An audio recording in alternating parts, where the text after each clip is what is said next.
5 minutes avec Jésus sacrement. Au nom du Père, et du Fils, et du Saint-Esprit. Amen. Une voix crie dans le désert. Préparez le chemin du Seigneur, aplanissez ses sentiers. Toute vallée sera comblée, toute montagne et toute colline abaissée. Les passages tortueux deviendront droits, et les chemins rocailleux seront aplanis. Alors, tous verront le salut de Dieu. Isaïe 43:5.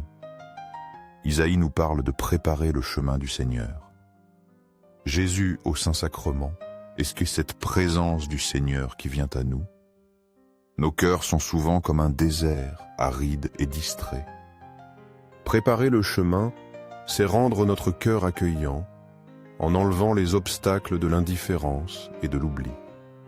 Comme les vallées doivent être comblées et les montagnes abaissées, nos orgueils et nos faiblesses doivent s'effacer pour laisser place à sa grâce.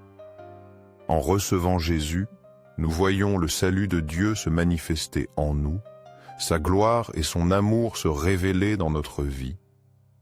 Seigneur de la vérité, guide-moi sur le droit chemin, sur le sentier du bien, pour que jamais je ne m'écarte de tes commandements, que ma vie soit toujours un reflet de ta lumière. Et Seigneur du Saint-Sacrement, fais que mon amour pour toi grandisse chaque jour, que mon cœur soit toujours allumé du feu de ton amour. En ce temps-là, paraît Jean le Baptiste qui proclame dans le désert de Judée « Convertissez-vous, car le royaume des cieux est tout proche. » Jean est celui que désignait la parole du prophète Isaïe. Voix de celui qui crie dans le désert. Préparez le chemin du Seigneur, aplanissez ses sentiers. Jean portait un vêtement de poil de chameau, une ceinture de cuir autour des reins, et il se nourrissait de sauterelles et de miel sauvage. Les habitants de Jérusalem, de toute la Judée et de toute la région du Jourdain venaient à lui.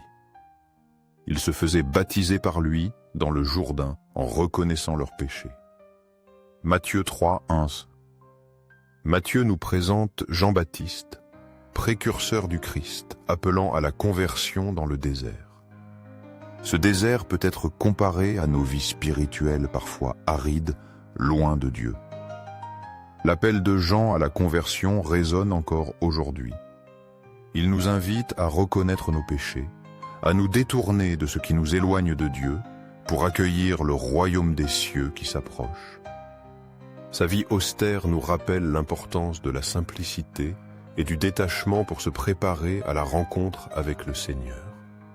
Comme les foules venaient à Jean, soyons nous aussi nombreux à venir à Jésus au Saint-Sacrement, reconnaissant nos faiblesses et désirant sa grâce transformatrice. Je me souviens, Seigneur, de ce rêve que j'ai eu sur le paradis. Dans mon rêve, je suis arrivé devant tes portes les mains vides, sans rien à offrir. Et on m'a interrogé sur mes bonnes actions. À ce moment-là, j'ai réalisé que je n'avais rien de digne à te présenter. J'ai ressenti de la peur et de la honte, pensant que je serais renvoyé de ta présence. Mais alors je me suis souvenu que, bien qu'imparfait, j'avais toujours essayé d'être un bon catholique. Jean le Baptiste parut dans le désert, proclamant un baptême de conversion pour le pardon des péchés. Toute la Judée, tous les habitants de Jérusalem se rendaient auprès de lui, et ils étaient baptisés par lui dans le Jourdain, en reconnaissant publiquement leurs péchés. Jean était vêtu de poils de chameau, avec une ceinture de cuir autour des reins. Il se nourrissait de sauterelles et de miel sauvage.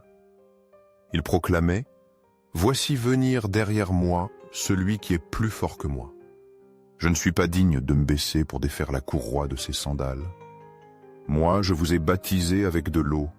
Lui vous baptisera dans l'Esprit Saint. » Marc 1:5. Marc, comme Matthieu, met en avant le rôle de Jean-Baptiste. Son baptême de conversion et de pardon des péchés prépare les cœurs à recevoir Jésus. L'humilité de Jean, qui se déclare indigne de défaire les sandales de Jésus, est un modèle pour nous. Nous devons reconnaître notre petitesse face à la grandeur de Dieu. Le baptême d'eau de Jean est une préparation au baptême dans l'Esprit Saint que Jésus apporte. Dans le Saint-Sacrement, nous rencontrons Jésus qui nous baptise spirituellement, nous purifie et nous remplit de son esprit. Allons à lui avec humilité et repentance pour recevoir sa grâce. Et tandis que je prononçais chaque mot avec foi et dévotion, les portes du ciel ont commencé à s'ouvrir en grand. Quelle joie immense a inondé mon être en réalisant que, par la foi simple et sincère, je pouvais m'approcher de toi et entrer dans ton royaume d'amour et de paix. Seigneur, quel réconfort de savoir que tu n'as pas besoin de grandes œuvres ni de gestes extraordinaires, mais simplement d'un cœur plein de foi et d'amour pour toi. Jean-Baptiste proclamait dans toute la région du Jourdain un baptême de conversion pour le pardon des péchés. C'est bien ce qui s'est écrit au livre des oracles du prophète Isaïe. Voix de celui qui crie dans le désert. Préparez le chemin du Seigneur, aplanissez ses sentiers.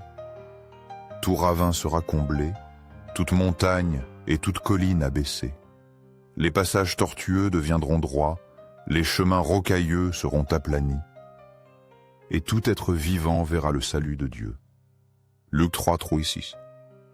Luc reprend la prophétie d'Isaïe, soulignant l'importance de la préparation spirituelle. Jean proclame un baptême de conversion, appelant chacun à changer de vie pour accueillir le Seigneur. Les images des ravins comblés, des montagnes abaissées et des chemins aplanis illustrent la transformation intérieure nécessaire. Nos cœurs doivent être purifiés, nos obstacles intérieurs aplanis pour que la grâce de Dieu puisse y circuler librement. Tout être vivant verra le salut de Dieu. Cette promesse universelle nous encourage à persévérer dans notre chemin de foi. En venant à Jésus dans le Saint-Sacrement, nous répondons à cet appel à la conversion et nous ouvrons nos cœurs au salut de Dieu, aux cieux et sur la terre. Que soit toujours loué le cœur aimant de Jésus sacrement. Nous croyons, Seigneur, en ta présence réelle et vivante dans le très saint sacrement de l'autel. Nous nous prosternons devant toi avec humilité, reconnaissant ta grandeur et ton amour infini. Cœur de Jésus, j'ai confiance en toi. Cœur de Jésus, ardent d'amour pour nous, enflamme nos cœurs pour qu'ils brûlent aussi de ce même amour pour toi. Cœur de Jésus, convertis ceux qui te blasphèment, ceux qui te rejettent et t'ignorent. Fais que tous les cœurs te reconnaissent, t'adorent et se tournent vers toi avec repentance et foi. Cœur de Jésus, illumine les pécheurs, sauve les mourants et aie pitié des âmes qui souffrent au purgatoire. Ne permets pas qu'aucune âme ne se perde, et que nous puissions tous jouir un jour de la vie éternelle auprès de toi. Amen.